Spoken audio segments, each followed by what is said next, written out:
Que bom encontrar vocês aqui em mais essa conversa da série Resistência Substantivo Feminino, que vem conversando com mulheres militantes sobre suas histórias de enfrentamento durante a ditadura militar brasileira e, através de relatos pessoais, nos mostrando a importância de conhecer um pouco dessa história, né? Hoje a gente vai conversar com Cecília Coimbra, psicóloga, ex-presa política, uma das fundadoras do Grupo Tortura Nunca Mais do Rio de Janeiro e ainda da atual diretoria do GTNM-RJ. Para essa conversa, convidamos o Luiz Arnaldo Campos, que é cineasta, ex-preso político também, o Vladimir Santa Fé, que é professor de filosofia e também cineasta, e Pedro Guilherme, que é professor de sociologia. Eles vão se apresentar melhor para a gente, e depois a Cecília também se apresenta e começa a história, o início de seu engajamento político, antes ainda do golpe de 1964. Boa noite, Luiz. Boa noite, Cecília, boa noite, Vladimir, boa noite, Pedro, boa noite, Flávia, boa noite a todos que estão nos vendo e ouvindo. Eu sou Luiz Arnaldo Campos, eu sou cineasta, diretor, roteirista, e atualmente presido o Conselho de Curadores da Fundação Lauro Campos e Marielle Franco. Dizer que é um prazer incomensurável estar aqui com a Cecília, depois de tanto tempo sem vê-la. A Cecília é um desses rios, né? Um desses rios que cortam o país, trazendo esperança, regando força, alegria, disposição, não é? Como ela falou antes de começar, próximo ano vai fazer 80 anos, né? 80 anos bem vividos. Beijo, Cecília. Prazer enorme estar aqui contigo. Boa noite, meu nome é Vladimir Santa Fé, eu sou professor de filosofia e teoria da comunicação, também sou cineasta, trabalho com cinema, vídeo, e é um grande prazer estar aqui com vocês, com todos vocês, com a Cecília, essa pessoa fantástica, essa referência política, essa resistência, essa memória viva, né, da resistência. É assim, essa conversa ela é essencial nos dias de hoje, né? É uma conversa que abre caminhos, que cria linhas de fuga. É um grande prazer. Sou o Pedro, sou professor de Sociologia da Rede Pública Estadual aqui do Rio, faço parte da direção da Regional 1 do CEP, Sindicato Estadual dos Profissionais da Educação, e sou militante da Organização Anarquista da Liberdade. Eu conheci a Cecília num momento, né, onde eu estava sendo perseguido pela polícia, num processo onde eu fui tacado entre os 23, que nem se conheciam, os 23 presos perseguidos às vésperas da final da Copa, de 2014, e a Cecília me ajudou muito nesse momento, e desde então, né, a gente está junto, e eu estou com a Cecília praticamente todos os dias, né, lendo o que ela escreve, conversando com ela, encontrando ela, tendo um pouco de ar, me aproximando, né?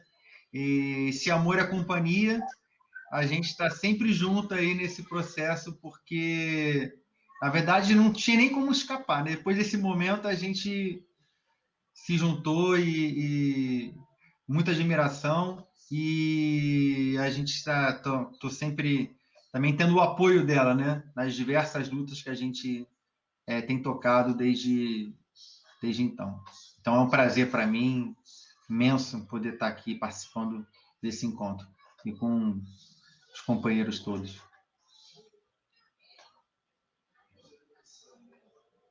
Cecília. Opa! Cecília? Peraí. Em algum momento, o microfone da Cecília está... Cecília, seu microfone está desligado aí na tela. Pronto.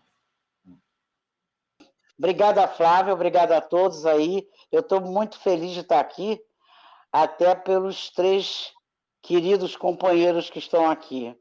Luiz Arnaldo, que eu conheço há muitos e muitos anos, que tivemos juntos, não só em alguns eventos do CBA, como também no Tortura Nunca Mais. Você talvez não saiba, mas você foi fundamental naquele período em que nós estávamos acusando os médicos legistas, que a gente até conseguiu caçar alguns deles, né? Aqueles responsáveis pelos óbitos falsos dos companheiros assassinados sob tortura, e você foi uma pessoa importante no sentido de aglutinar os companheiros que foram presos com você, na tua época, pelo MEP, né? E denunciar aquele médico que foi, entre aspas, assistir vocês lá no DOPS, né? Assim, um prazer estar te revendo, que a gente não se vê há muito tempo, né? Te acompanho por alguns filmes. O Vladimir, que é amigo novo, pelos filmes que você faz, sabe? E achei que seria conversando, né? E o Pedro, que é o meu querido amigo aí, que eu me emociono com as coisas que ele escreve, com a coragem, né, que ele enfrenta no cotidiano dele, produzindo outros modos de estar no mundo, né? Dando lições de vida na gente, né? Como professor, como educador, como pai, né? Como companheiro. Obrigada, Pedro, por você estar aqui também. Eu vim de uma família extremamente conservadora, né? Eu sempre fui vista como a ovelha negra da família, como dizia a Rita Lee num determinado momento. Eu venho de uma família conservadora politicamente e conservadora religiosamente. O meu pai era um português que defendia a ditadura de Salazar e que, antes de morrer, em 69, dizia que tortura não existia no Brasil, que isso era invenção de comunistas. E eu lembro que quando eu estava sendo torturada, em 70, um ano depois, eu dizia, será que meu pai acreditaria que existe tortura nesse país? E a minha mãe, muito religiosa, né? Mas uma religião extremamente terrorista, né? E eu comecei justamente a duvidar, minha primeira dúvida, né? Eu era a única menina entre 4, a mais velha entre 4 irmãos, né? 4 homens. E o meu primeiro questionamento foi pela religião, né? Não foi pela política, foi pela religião. Eu li muito, comecei a ler muito, li muita coisa, protestantismo, Calvino, Allan Kardec, li muita coisa.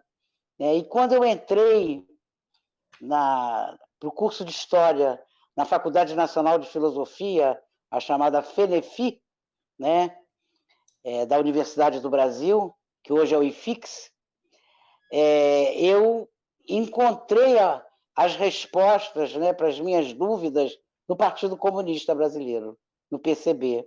Eu logo ingressei no Partido Comunista, no meu primeiro ano de História, e eu tinha uma coisa que mais tarde eu vinha a perceber que eu tinha uma visão meio spinozana.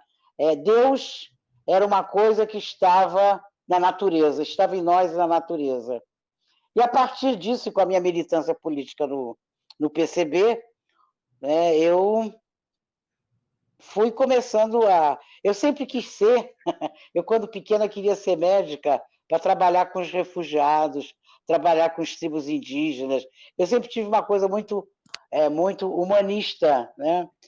E dentro do partido eu politizei isso, né? Isso foi uma forma de politizar a minha atuação como militante. E eu entrei para o partido em 1961 e saí em 1966.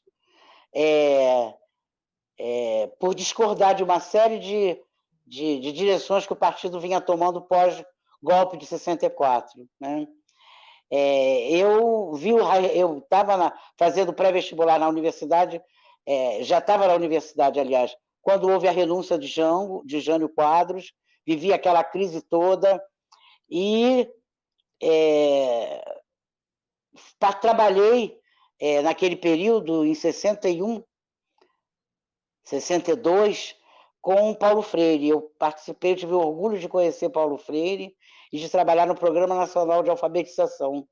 Eu uma burguesinha saída do subúrbio do Meier, extremamente ainda convicta de uma série de coisas, né? Eu, quando tive contato com os moradores de São João de Meriti, onde nós formamos um círculo de cultura, né? E as respostas que eles nos... os diálogos que a gente tinha com eles, os debates, ela assim, foi um aprendizado incrível, né? Assim, de me emocionar mesmo, de um senhor, né? Que a primeira palavra que a gente usava para alfabetizar era favela, e fazíamos um debate, né? E depois partimos para a composição das sílabas, né? Para a alfabetização. E no debate, que a gente priorizava esse debate, um senhor negro e disse: as favelas existem porque existe a miséria no campo, a gente vem do campo, aconteceu isso, né, comigo, e a gente não tem onde morar, então vai para as favelas. Dizendo, gente, ele conseguiu fazer a ligação de êxodo rural com existência de favelas, coisa que eu lia nos livros, e ele me trouxe a experiência dele, né? Uma senhora, quando a gente estava, uma negra, quando a gente estava fazendo o levantamento socioeconômico dos alfabetizados, que iriam se alfabetizar, ela disse para mim: eu só tenho esses 2 braços que Deus deu, eu não tenho mais nada, a não ser esses 2 braços para trabalhar. Então foi uma experiência, não só pela presença do Paulo Freire, mas foi uma experiência assim, extremamente potente na minha vida, né? Me transformou, e como tudo que eu vivia no partido, na universidade naquela época, nos congressos da Uni, né? Que a gente ia, e no dia do golpe, né? Eu tenho um artigo que eu escrevi 50 anos depois, onde a gente estava justamente terminando uma avaliação depois que eu fiz a alfabetização naquela turma em São João de Meriti, me botaram para formar novos alfabetizadores. E eu fui... nós estávamos fazendo o final de uma turma, criando uma outra no dia 31 de março. Quando nós soubemos que estava havendo... que as tropas do Mourão estavam vindo para o Rio. Nós fomos todos para a Uni, né? E lá na Uni, o pessoal entrou pela madrugada dentro, e o PCB e a CGT, na época, Central dos Trabalhadores, elas combinaram uma greve para dia 1º de abril, o que foi realmente lamentável, porque eu saí de casa na bolé de um caminhão para ir para a Faculdade Nacional de Filosofia e depois irmos para o CACO, porque o que dizia que nós iríamos resistir, a ordem do partido, a tarefa que foi baixada era: nós iríamos resistir porque estaríamos recebendo armas do almirante Aragão, né? Um nacionalista do governo João Goulart. E foi nesse dia, 1º de abril, quando nós, um pouco antes de irmos para o CACO, onde tinham cerca de 300 estudantes, né? Um companheiro nosso levou a arma, tinha levado uma arma do pai, eu sei de quem, e a arma, nenhum de nós sabia mexer em arma, né? A arma caiu e disparou, e matou um companheiro nosso, que foi levado logo para o Souza Aguiar, que era ali perto do CACO, e morreu de hemorragia interna, o Antônio Carlos, que fazia filosofia, né? Tanto que eu introduzi o nome dele no nosso dossiê do Grupo Tortura Nunca Mais, na parte de outras mortes, né? Porque foi uma coisa que a gente guardou quase como um segredo, né? Somente daqueles que estavam ali na filosofia naquela hora, e depois fomos para o CACO, e foi a primeira morte que nós assistimos. Quer dizer, mal sabíamos nós que iríamos assistir muitas outras mortes. E nós ficamos lá, né? Teve uma hora que começaram a metralhar o prédio, nós fechamos a porta com aqueles móveis pesados, antigos, que tem no CACO ainda, e a ordem que depois nós soubemos eram grupos paramilitares, comando de caça aos comunistas, pessoal do DOPS, todos armados, e de repente uma pessoa bate assim, cessam as rajadas de metralhadora, que eram rajadas de metralhadora que estavam dando, com bombas de gás lacrimogêneo que jogavam dentro do prédio, e a gente abaixado no chão, e estávamos tentando sair pelo telhado, inclusive, que dá do lado, que era a antiga Casa da Moeda, que hoje é o Arquivo Nacional. E nós fomos salvos por um capitão do Exército, um jovem capitão do Exército, que ainda está vivo hoje, nosso grande companheiro, Ivan Cavalcante Proença. A maioria das pessoas que fundaram depois, em 85, o Grupo Tortura Nunca Mais, estavam no CACO naquele dia. E a gente até mexe com o Ivan. Ô, Ivan, você nos salvou para que a gente criasse o Grupo Tortura Nunca Mais. Obviamente que o Ivan, depois daquilo, foi preso imediatamente, caçado, né? Ficou preso alguns meses na ilha de Fernando de Noronha, né? E até ele é o nosso grande homenageado. Nós conseguimos, inclusive, que no CACO pusessem uma placa homenageando o Ivan Cavalcante Proença. Quando fizemos os 50 anos do golpe, né? Relembrando os malefícios do golpe civil-militar, com a medalha Chico Mendes de Resistência, que nós temos todo ano, nós fizemos essa homenagem ao Ivan Cavalcante Proença e o CACO aderiu. Então tem uma placa lá no CACO até hoje contando um pouco da história, né? De que o Ivan salvou quase 300 estudantes, né? de vários cursos, de várias, né? Todos, de um modo geral, da antiga Universidade do Brasil. Eu vi um pouco antes do golpe, né? Eu estava na Rua São José, a passeata de Deus pela democracia, né? Pela família, com Deus, pela democracia. E eu chorando, vendo aquelas mulheres de classe média alta, né? Desfilando e oferecendo ouro para o Brasil, era a campanha que fazia-se na época, né? E elas dando seus anéis, as suas joias, né? Era Ouro para o Brasil, uma campanha que foi feita logo um pouco antes do golpe, e depois se deflagrou o golpe. Depois que nós saímos do CACO, eu saí com a Eli Diniz e nós vimos a Uni pegando fogo. Foi assim uma coisa muito, muito emblemática, né? Aqui a gente passando pela Praia do Flamengo e vendo a Uni em chamas, né? Cecília, o Pedro está entrando novamente, e aí você retoma. Bem-vindo, Pedro. No dia seguinte, a gente conseguiu contato com o partido e a ordem foi: sumam, vocês são muito queimados, e eu fui para a casa de um operário em Vila Isabel. Fiquei uma semana na casa de um operário, e o contato esse feito pelo partido, que eu não sei quem é, e eu até hoje não descobri quem é, era não sei, eu sei que era uma rua transversal ao Boulevard 28 de Setembro, e era assim, era uma família muito humilde, com muitas crianças, né? E eu brincava lá com as crianças naquele quintalzão, era um quintal grande que eles tinham, mas é uma comida assim muito, muito, muito humilde, né? E eles dividiam comigo a comida, né? E o companheiro devia ser do partido, né? Óbvio, devia ser, não era.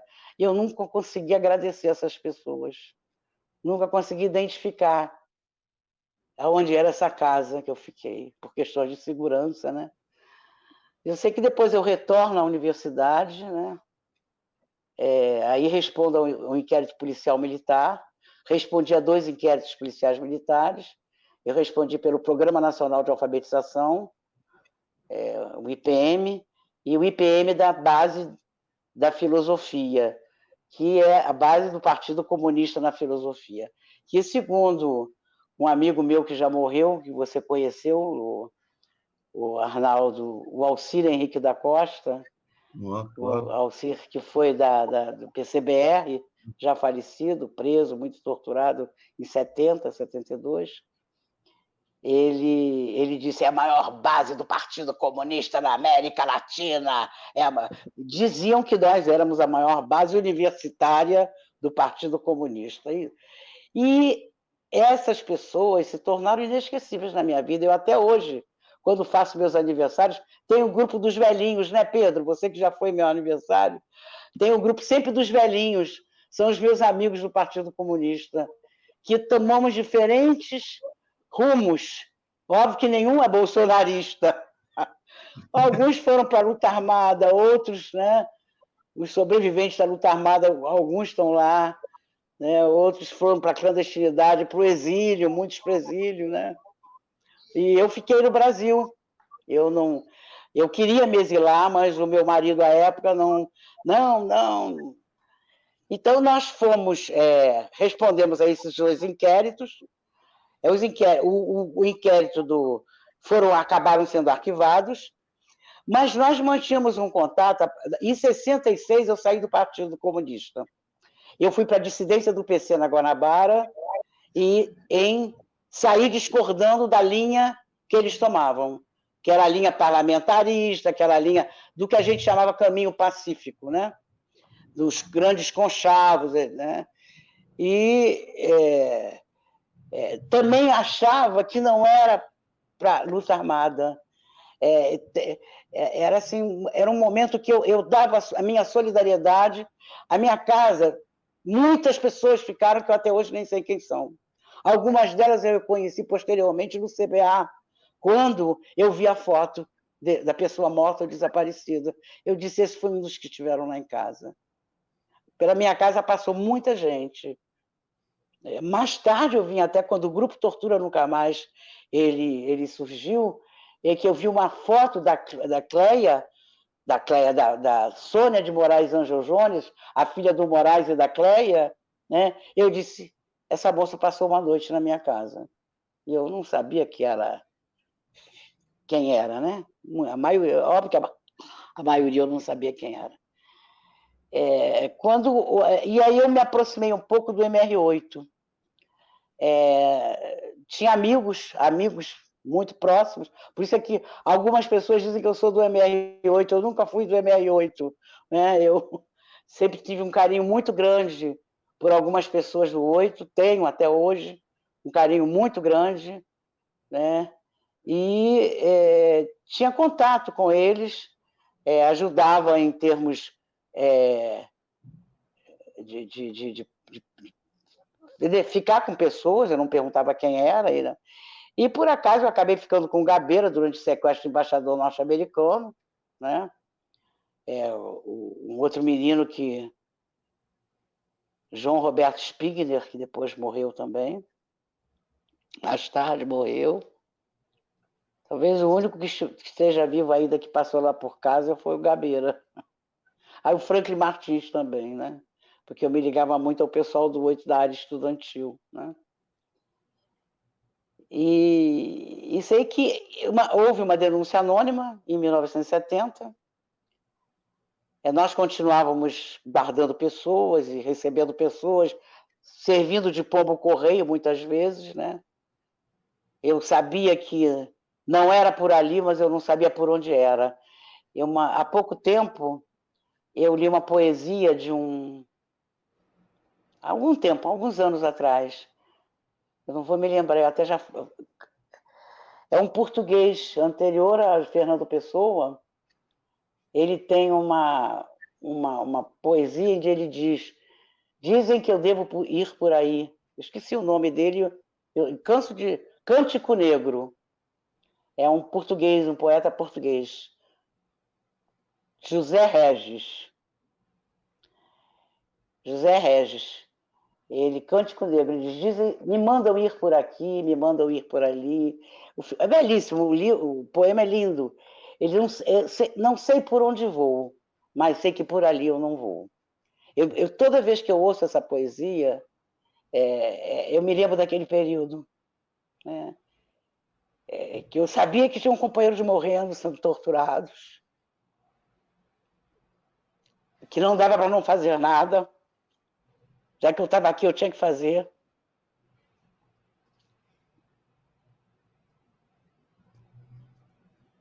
E fizemos o que foi possível fazer, faria tudo de novo. Eu acho que talvez. Eu tinha uma grande culpa, né? Isso eu discutia muito com o Gabeira. Eu tinha uma grande culpa de não estar participando na frente, na linha de frente, né? Mas achava que não era por ali. Eu não sabia por onde era. Era essa coisa mesmo dessa poesia do José Régio, né? É muito forte para mim até hoje isso. A minha família sempre foi muito contra, né? No golpe, inclusive, a minha mãe pegou meus livros todos, jogava na linha do trem, na estação do Meia, tirava qualquer identificação e jogava. Quer dizer, para minha família, eu sempre fui uma pessoa muito estranha, né? A única mulher comunista, né? Mas é muito interessante que os meus irmãos, apesar de não terem militância política, nenhum deles tem, a gente é muito ligado. E eu, quando fui presa, né, chego até lá, todos eles foram presos, e não tinham nada com isso. Né? Foi assim, foi terrível vê-los lá no DOI-CODE, né? Sem ter nenhuma militância. Né? E um respeito que eles têm. Né? Não houve assim, acusações, né? Nenhum tipo de acusação, e o respeito que eles têm por mim e eu por eles. Né? E um carinho muito grande. Hoje eu estava conversando com... Eu quero até dedicar essa minha entrevista hoje à minha cunhada que está indo.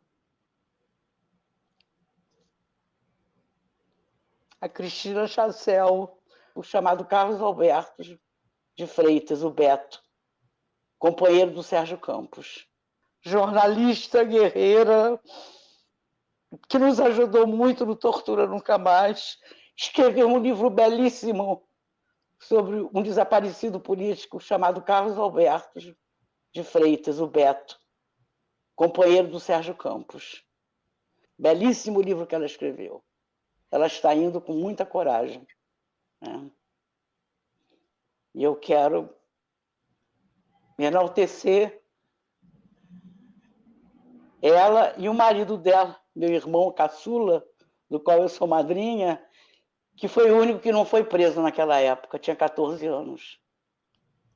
Todos os irmãos foram presos e ele ficou. Né? E aos poucos ele foi querendo saber das coisas. Né? Ele ficou junto com meu filho. Então, houve uma denúncia anônima, a gente acabou sendo preso.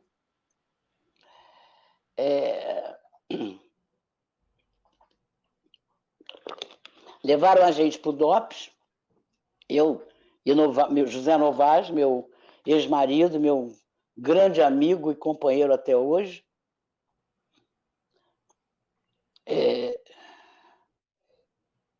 E quando chegamos no DOPS, disseram, olha a denúncia anônima, pegamos 2 peixes graúdos, essa denúncia valeu a pena. Olha a ficha desses caras são do Partido Comunista, fizeram isso, responderam a não sei quantos processos, a não sei quantos inquéritos policiais militares.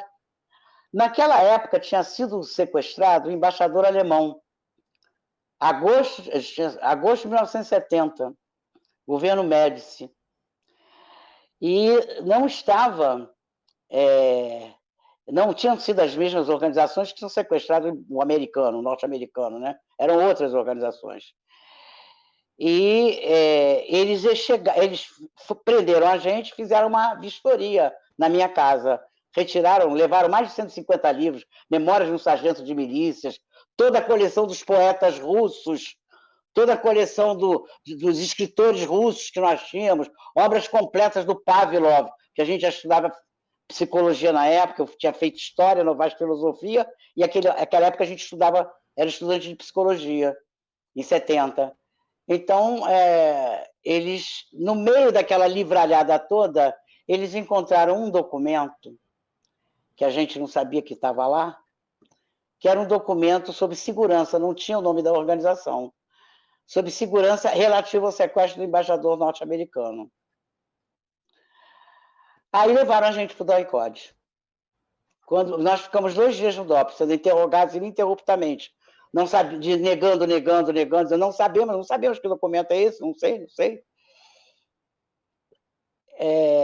Nos levaram para o DOI-CODE, em menos de 15 minutos, eu uso isso como exemplo para mostrar como a organização dos DOI-CODES naquele momento, né, que foi a centralização de toda a repressão, né, como aquilo funcionou muito competentemente. Eu estava lá uns 15 a 20 minutos na minha cela, me levaram, tiraram toda a identificação, me levaram encapuçada, né, quando eu cheguei no DOI-CODE. Eu fui para uma cela, o Novaes foi para outra cela, né, não nos vimos mais, e apareceu o Amilcar Lobo, que eu fiz a denúncia, que era um médico que fazia curso de formação de psicanalista, né, e ele aparece na minha cela com um esparadrapo, né, aqui e perguntando se eu era cardíaco, tirando a minha pressão, que não sei o quê, se eu tinha alguma doença, não sei mais o quê. E logo depois eu fui para a tortura. Né? Quando eu cheguei lá, eles já sabiam quais as organizações que tinham feito aquele documento. Tá o nível de competência dos caras. Né? Aí eles identificaram. Né? Esse documento é do pessoal da LN e do MR8. E tem a ver com o sequestro do embaixador. Você deve saber alguma coisa do sequestro do alemão. Que eles não sabiam que, né? não tinham informação nenhuma naquele momento. Então, eles foram na casa de todos os meus irmãos. Meus irmãos todos foram presos, invadiram a casa, né, de dois deles. Só ficou fora o custódio, né? Que era o fotógrafo, que era menor de idade, dizendo assim. Só que eu, quando vi meus irmãos lá, eu perguntei à minha mãe, né? E às vezes eles tiravam o capuz da gente, né? Mas a maioria das vezes era capuz. Por vezes me tiravam o capuz e eu vi que estava minha cunhada lá com meu irmão. E ele disse: a sua mãe e seu filho e seu irmão menor foram entregues ao juizado de menores. E eu, durante muitos meses, acreditei nisso. A sua mãe, a guerrilheira, está aqui, presa. Maria Guerrilheira, minha mãe é Maria. Coitada, minha mãe é uma criatura de uma doçura, carola, igrejeira, né? O grande problema dela era porque eu não acreditava em Deus, isso era a grande questão para ela, né? E ficamos lá até eles descobrirem que nós não éramos peixes graúdos, como eles diziam, né? Nós passamos por uma série de... conhecer o horror. Como dizia Alcir conseguia escrever sobre essas coisas, eu nunca consegui. Fiz o meu depoimento para a Comissão Nacional da Verdade, foi muito difícil fazer, mas eu fiz porque eu acho que isso não é a Cecília que está falando. Né? É uma das tantas pessoas que foram atingidas e que não podem mais falar hoje. Né? Eu sempre coloquei, sempre falei isso. Não é uma coisa do eu, né, da Cecília, né? É uma coisa de toda mulher prisioneira política, de toda mulher que se opõe. Né? A tortura era assim, de um machismo muito grande, porque a primeira coisa que te fazia era te colocar nua. Né? Era uma forma de te fragilizar enquanto mulher. E dizer, o seu marido, aquele corno manso, né? Com quantos você já trepou, sua puta? Era assim que eles nos tratavam. Né? Aquele corno manso já falou que isso. Eu digo, ele deve estar louco. Eu não sei disso, ele deve estar louco. O que eles tentavam, inclusive, eles chegavam para o Novaes e falavam também, né? Então eles tentavam jogar, quando normalmente eles prendiam casais, eles torturavam juntos. Eu vi o Novaes sendo torturado algumas vezes. Foi uma das coisas mais terríveis, né? Novaes, eu nunca ouvi o Novaes gritar. Novaes é uma pessoa sempre muito calma, tranquila. E os gritos de horror que o Novaes... Né? Eu na sala do lado, sendo interrogado e vendo pela janelinha ele sendo torturado. Né? Com choques elétricos. Totalmente nu também. Então, eu acho que falar disso, eu acho que é falar, né, não como uma vítima.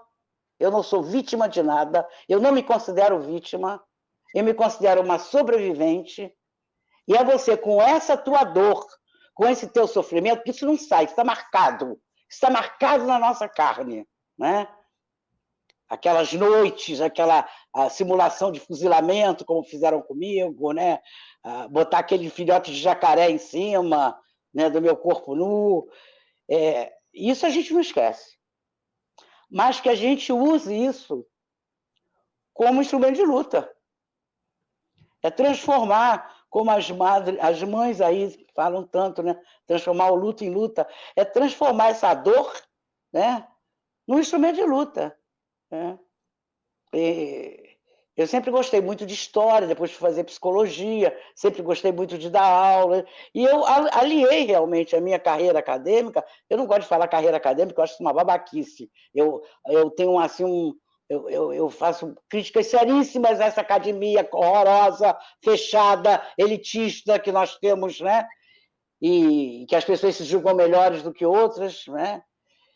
Eu tento quebrar isso e tento aliar essa minha experiência de vida, né, isso que eu vivi, né, como um campo de pesquisa, como um campo de estudo para mim, né, mas dentro de uma militância bem concreta. Né. Cecília, então, deixa eu te fazer uma pergunta. Cecília, pode fazer, já estou de boca seca, por favor. Não, você foi uma pessoa que participou do mais amplo movimento que houve de enfrentamento desse horror, de enfrentamento desse terror, que foi, primeiro, um movimento pela anistia ampla, geral e restrita, o CBA, o Comitê Brasileiro pela Anistia, que é, digamos assim... Eu participava muito pouco, o Luiz Arnaldo, ali eu ia muito pouco. Mas eu queria que você falasse dessa época, quer dizer, o movimento pela anistia, a gente está conversando com o Inazinha e tal, etc. Começa com mães de presos políticos, filhas, namoradas, se juntando, escrevendo as primeiras denúncias, pedindo para os amigos que eram das universidades para divulgar, falando de greve de fome, e isso foi crescendo e criou um movimento tão grande que depois foi uma espécie de cunha também para um berço para o grupo de Tortura Nunca Mais. Sem dúvida, sem dúvida. Porque todo esse horror que nós passamos, quer dizer, o absoluto silêncio, né? Era uma coisa impressionante. As pessoas não podiam... Eu, quando voltei para a universidade, depois de ter sido preso e condenado e tal, as pessoas tinham medo de encostar em você para falar, para conversar. É verdade. E isso já em 77, 78.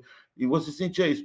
E, no entanto, houve esse movimento que colocou, abriu esses porões horrorosos para a sociedade brasileira. Queria que você falasse um pouco dessa luta, que vai desdobrar no grupo Tortura Nunca Mais. No Tortura Nunca Mais. Eu participei muito pouco do CBA, né, o Luiz Arnaldo. Agora, vou falar um pouquinho sobre isso. Mas isso que você sentia, eu sentia muito. As pessoas atravessavam na rua para não falar comigo, depois da minha prisão, depois que eu fui colocada em liberdade, parentes, amigos, vizinhos, como se a gente tivesse a peste. A sensação que dá é essa. Evitam a gente porque nós somos terroristas, né? A produção dessa categoria de acusação, né? E era como se nós tivéssemos a lepra, né?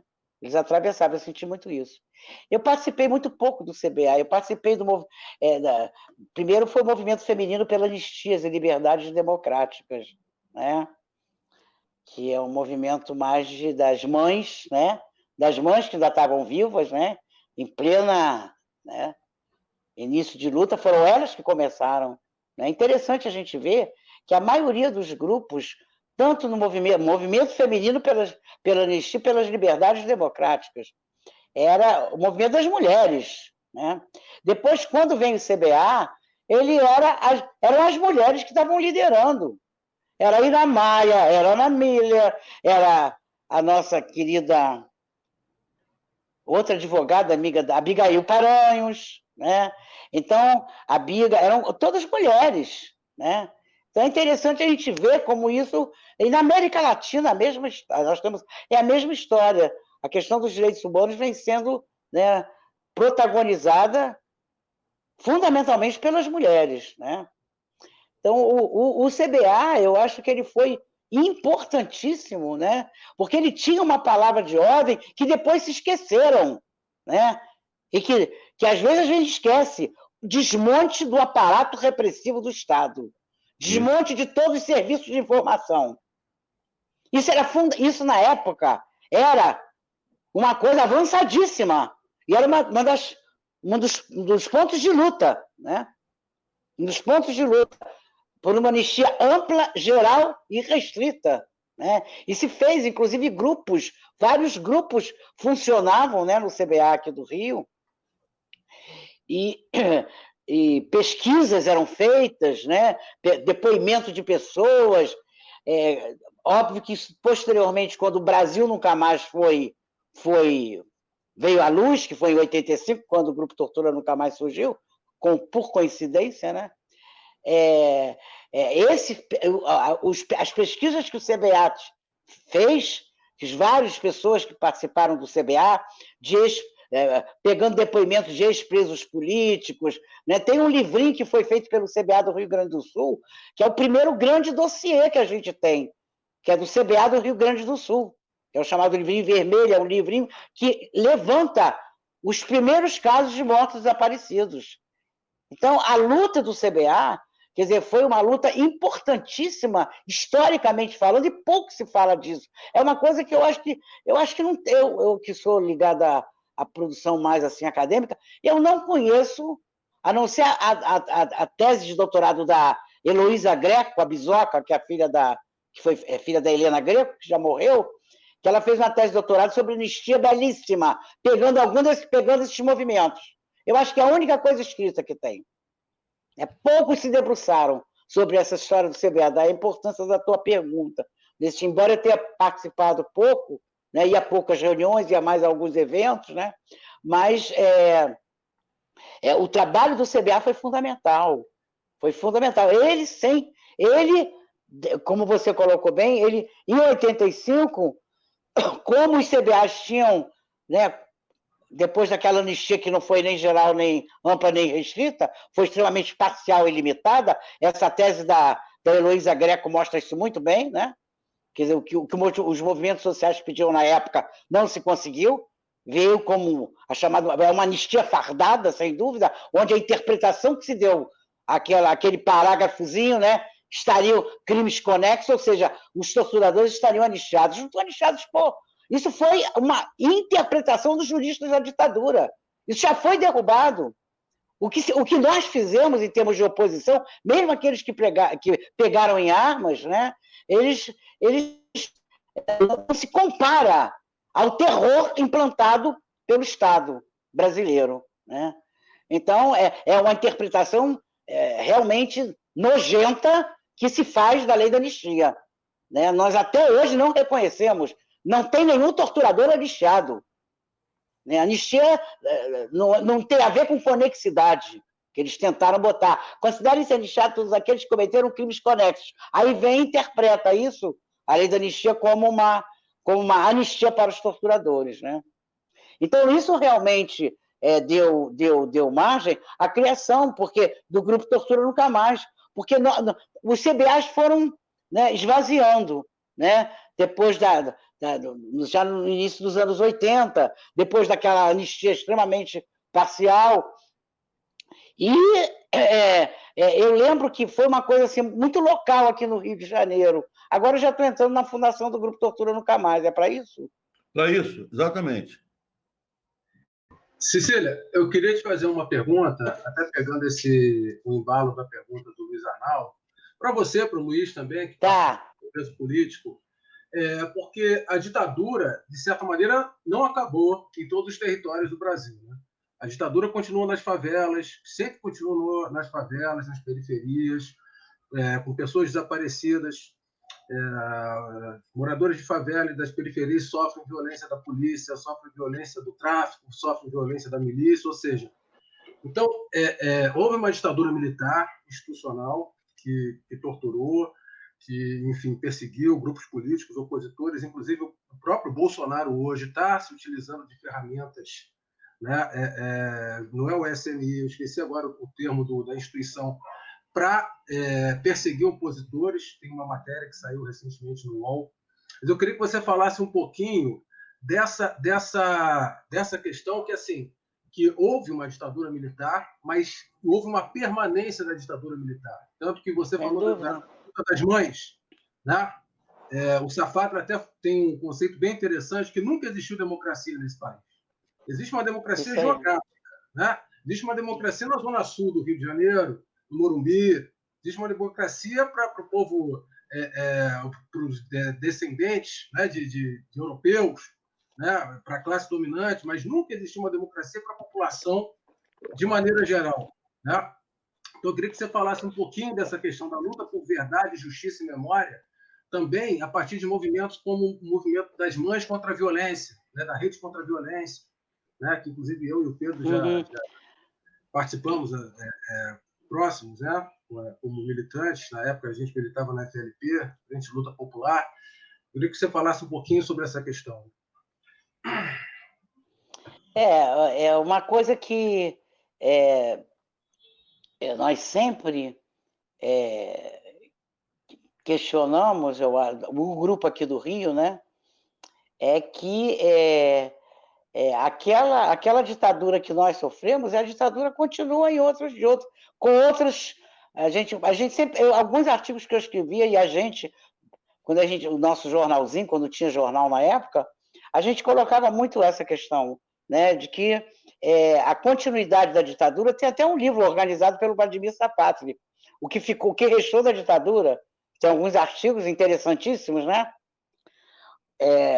Onde ele justamente a criação, por exemplo, dos autos de resistência, né? Isso aí foi inventado antes da ditadura. Tem um livro belíssimo de um desembargador, nosso grande amigo, Sérgio Verani, chama-se Assassinatos em Nome da Lei.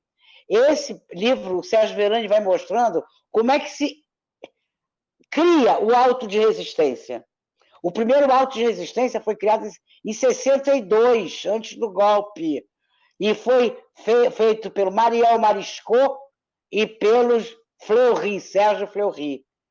É uma lei que foi assinada dizendo que você pode, em defesa própria, não sei quem, não é considerado crime, não sei o que, o chamado auto de resistência. Isso aí foi utilizado violentamente durante a ditadura e permanece cada vez mais. A questão do desaparecido é uma questão seríssima. Pouco essa figura esdrúxula, essa figura perversa, né, que a ditadura brasileira exportou, né, para os países latino-americanos e importou da Guerra da Argélia, né, é uma figura terrível.